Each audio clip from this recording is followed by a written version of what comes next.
Olá, a partir de agora você é nosso convidado a acompanhar uma conversa com o senador Paulo Bauer, ele que é líder do PSDB aqui no Senado Federal e traz para nós novidades e opiniões sobre a reforma da Previdência.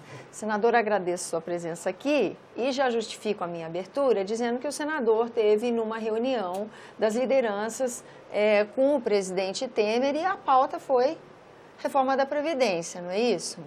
Exatamente, Tânia. Então, não tem como, né, senador, a gente não queria saber como é que foi, né? É um prazer estar aqui mais uma vez e conversar com os telespectadores e poder dar informações importantes a respeito de todo esse processo que nós estamos vivendo de reforma da Previdência. Eu recebo diariamente milhares de e-mails, muitas mensagens pelo WhatsApp de muitos eleitores do Brasil inteiro se manifestando a respeito da reforma da Previdência.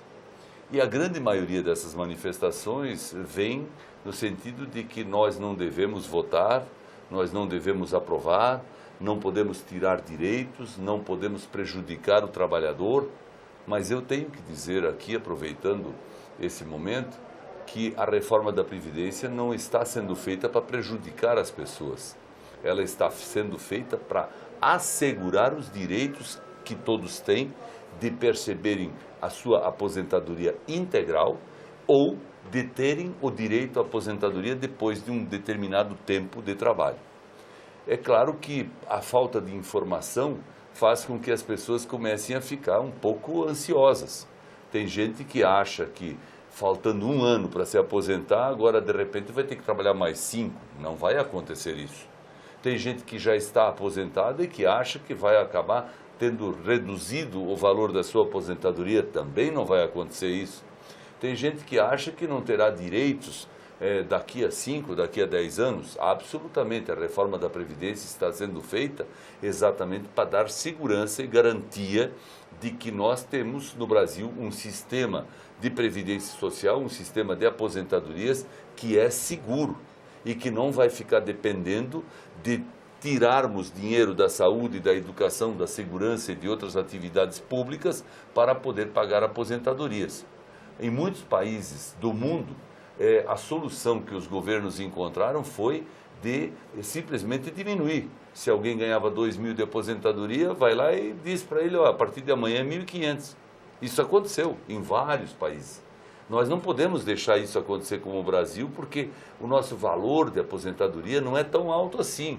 Ele assegura que a pessoa tenha uma condição de vida, mas não tenha uma vida fácil e nem uma vida cheia de confortos. É uma coisa limitada.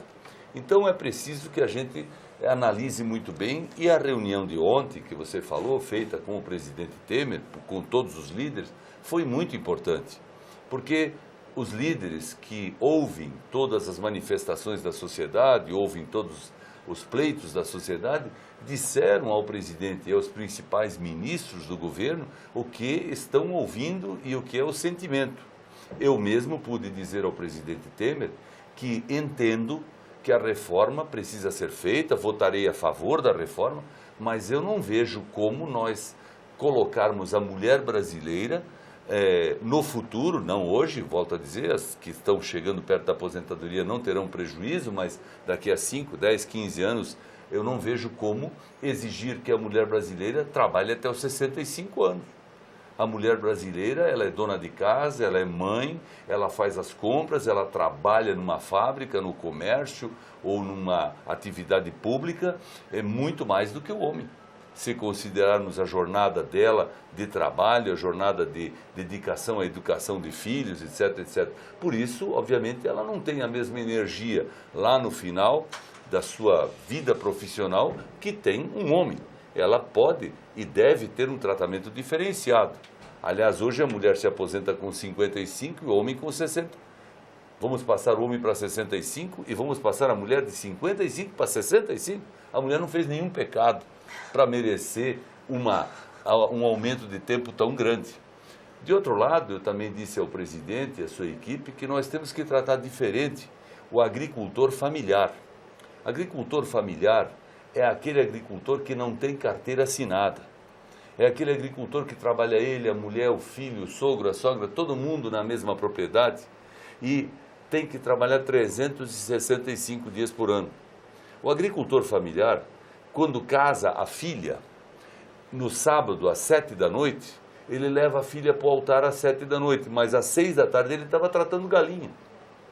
Ele não teve tempo de se arrumar. Ele mal e mal teve tempo de ir para a igreja para levar a filha para o altar. Ou quando o pai de um agricultor morre e tem um velório e um sepultamento previsto para domingo de manhã às 8, às 9, ele antes de levar o corpo do pai para o cemitério, ele tem que ordenhar a vaca.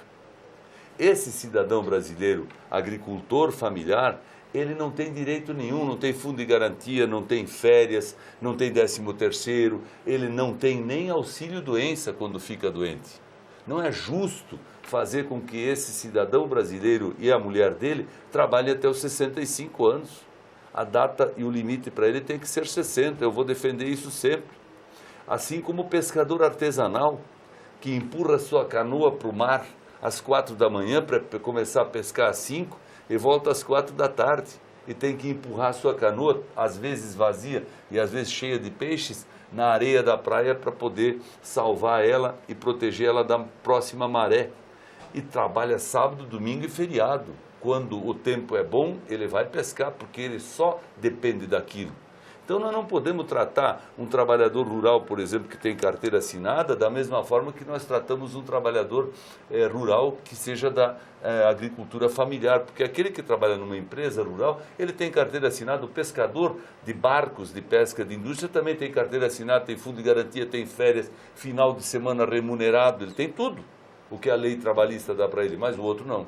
Então é necessário que a gente faça alguns ajustes, que a gente trate desse assunto com determinadas diferenciações, porque não dá para colocar todo mundo na mesma condição e na mesma circunstância. Senador, numa reunião dessa com o presidente da República, quando o senhor apresenta essas ideias, explana essas ideias, há uma resposta na hora? Não, nem pode haver.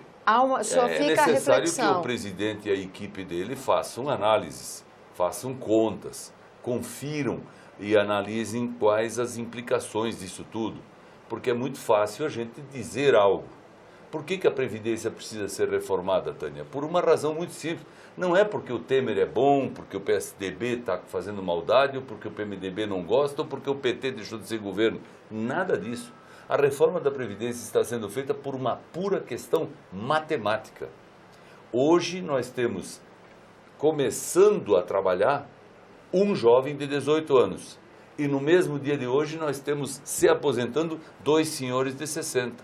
Ou seja, quem entra no mercado de trabalho e entra com um salário diferente de quem sai, né? Quem entra ganhando menos. E paga apenas 8% para a Previdência. E quem sai, vai sair com o salário cheio naquela condição de receber uma aposentadoria.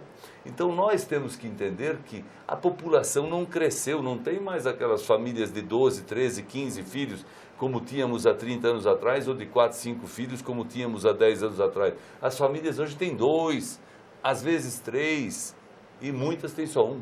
Sim. Portanto, nós temos que compreender que há uma realidade matemática que obriga o governo e nós todos da classe política a discutir e debater o tema. Por outro lado, existe uma outra realidade. A população brasileira está vivendo mais, por mais anos. Há 20, 30 anos atrás, um homem de 60 anos era considerado um velho. Hoje, um homem de 60 anos está na sua plena força física, no seu pleno vigor e na sua plena capacidade. A idade média dos brasileiros subiu muito. Hoje se fala que o brasileiro vive em média 75 anos, quase isso, ao contrário do que acontecia antes. Se alguém vive mais tempo, vai ganhar aposentadoria por mais tempo e alguém vai ter que pagar isso. Portanto, a reforma é um assunto complexo, é um assunto difícil. É um assunto que precisa ser muito debatido e discutido com a sociedade, com o governo, com os parlamentares e, finalmente, o que for feito vai trazer bons resultados. Por quê? Muita gente não entende isso. Porque na hora em que ficar comprovado que nós temos uma regra nova que vai valer para já mas vai ter muito mais efeitos daqui a 10, 20, 30 anos, as empresas, os grandes investidores começarão a investir outra vez no Brasil, porque saberão que o governo não vai ter um déficit, o governo não terá, entre aspas, um prejuízo mensal com o pagamento de aposentadorias. Se o governo não tem esse déficit, o governo não precisa emprestar dinheiro no banco. Se o governo não empresta dinheiro para ele mesmo, sobra mais dinheiro para emprestar para as pessoas poder comprar geladeira, fogão, carro, ampliar sua casa. Se isso tudo acontece, a fábrica de carros, de geladeira e de louças começa a produzir mais, gera-se mais emprego. Se novos investidores construírem novas fábricas, novos empregos, e o país começa a ir para frente. E sai desse caminho de tragédia econômica que o PT nos meteu, porque foram 13 anos de governo do PT com muito discurso e com pouca responsabilidade. Dizia o presidente Lula, dizia a presidente Dilma que a reforma da Previdência precisava ser feita, mas nunca colocaram o dedo na chaga. Nunca foram corajosos politicamente o suficiente para iniciar o debate, para discutir o assunto. Apenas falavam, para se proteger de qualquer crítica. Então, eu acho que o presidente Temer teve a coragem de falar e fazer. E nós temos a responsabilidade de discutir e vamos ter a difícil condição e o difícil momento de votar. Não vamos agradar a todos, talvez até mereçamos algumas críticas, mas volto a dizer, nós não estamos fazendo isso para prejudicar alguém, e sim para salvar o nosso sistema e o nosso modelo previdenciário. Líder, muito obrigada pela sua presença aqui no nosso programa. Prazer é meu. Eu agradeço a você que nos acompanha, lembrando que esse é o programa Argumento e que você é nosso convidado a fazer sugestões e críticas ao trabalho da TV Senado pelo 0800 61 2211, que é uma ligação gratuita. Lembro também que há a possibilidade de você rever esse e outros dos nossos programas usando o endereço eletrônico senado.leg.br/TV. Até a próxima.